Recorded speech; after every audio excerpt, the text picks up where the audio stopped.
এদিকে দ্রুত পদোন্নতির প্রজ্ঞাপন জারির দাবিতে জনপ্রশাসন মন্ত্রণালয় অবরুদ্ধ করে বৈষম্য বিরোধী কর্মচারী ঐক্য ফোরাম। সিনিয়র সচিব মোখলেসুর রহমান তাদের সাথে আলাপ করতে চাইলে উত্তেজিত হয়ে পড়েন তারা। পরে সচিব জানান, প্রধান উপদেষ্টা দফতর থেকে প্রতিবেদন আসার একদিনের মধ্যে প্রজ্ঞাপন জারি করা হবে।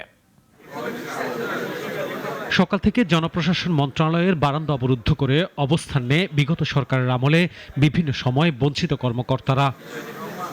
গত মঙ্গলবার সরকারি 764 কর্মকর্তাকে পদোন্নতির সুপারিশ করে প্রধান উপদেষ্টার নিকট প্রতিবেদন জমা দেয় সংশ্লিষ্ট পর্যালোচনা কমিটি।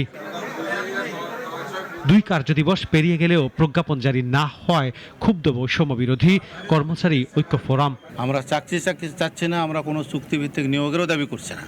আমরা দাবি করছি আমাদের সম্মানটি পুনরুদ্ধারের জন্য সরকার যেন আমাদেরকে সম্মানজনক অবস্থানে দেয়। এই নিয়ে জনপ্রশাসনের সিনিয়র সচিব মোখলেসুর রহমান তাদের সাথে আলোচনা করতে চাইলে লাঞ্ছিত হন।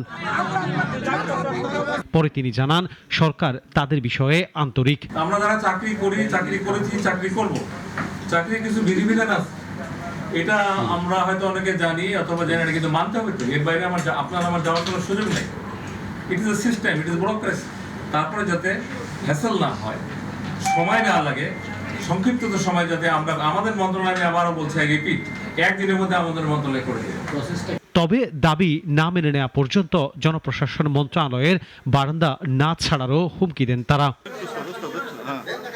আনোয়ার হোসেন, নাগরিক, Dhaka. Double million offer Walton fridge কিনে পেতে পারেন 20 লক্ষ টাকা, রয়েছে কোটি কোটি টাকার নিশ্চিত উপহার।